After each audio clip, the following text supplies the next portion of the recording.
The season is over. The Atlanta Falcons season is over. And I am thankful that I don't have to watch this team for another 5 months, 4 months, 7 or 8 months. What an abysmal season. I've never had less fun watching this team play. And I watched them go 0-5 to start last season. The easiest schedule in the league. We hardly won any of the games. We didn't win a single game by more than one score. I want to say all our games went down to the wire. We didn't beat anybody good, and we got blown out by everybody that was good. And this last game sums it all up. Losing to the backup quarterback, and a defense that can't tackle, and the most atrocious offense I think I've ever seen from the Atlanta Falcons. And I think there's some things to take away from this season. First of all, congratulations to the Saints. As much as I hate to say it, congrats on the playoffs.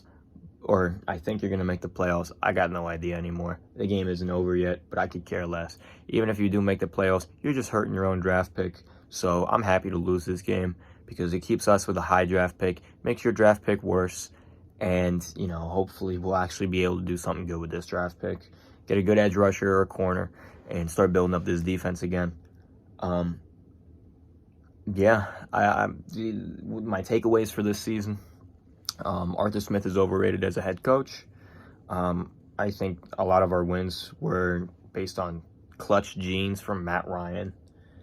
And it had hardly anything to do with Arthur Smith. His play calling was terrible. This is the worst offense I've ever seen, like I said. Even Dirk Cutter could do better than this. Matty Ice has never looked worse, but it's not his fault. To be honest, he's playing with practice squad receivers.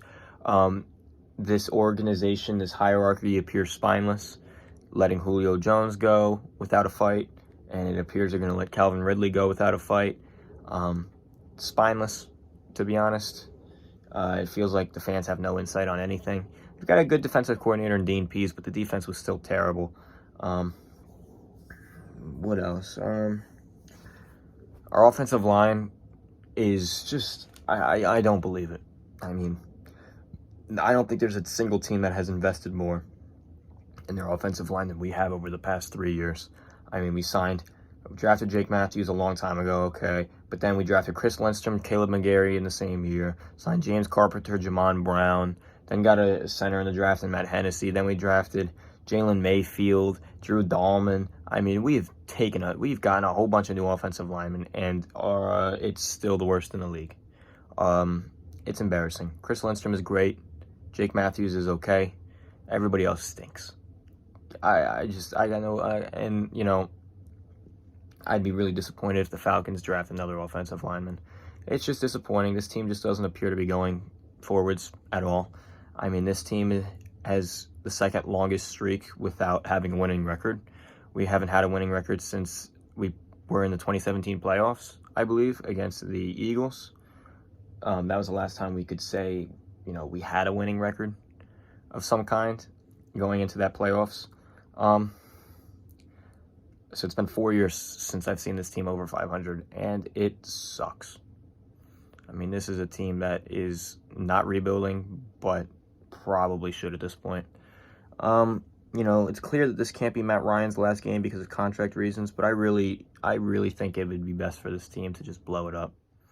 I mean, we've got players that aren't helping us at the moment. Guys like Deion Jones needs to go. You're trash, man. Get off of my team. You're trash. I don't know what's wrong with you. I don't know if you get paid and all of a sudden you think you just whatever, but you're not good anymore. I'd love to trade you for a second or a third round pick if we can. Grady Jarrett is a great player, but is not utilized properly. He's taking up cap space as well. I'd be happy to see him go for a first round pick if anybody wants him. Calvin Ridley, second round pick will do for Calvin Ridley. And let's draft a backup quarterback in like the third round or fourth round and just let him sit behind Matty Ice for a year or two. And then we'll get this thing started in a few years. Do something like what the Bengals are doing.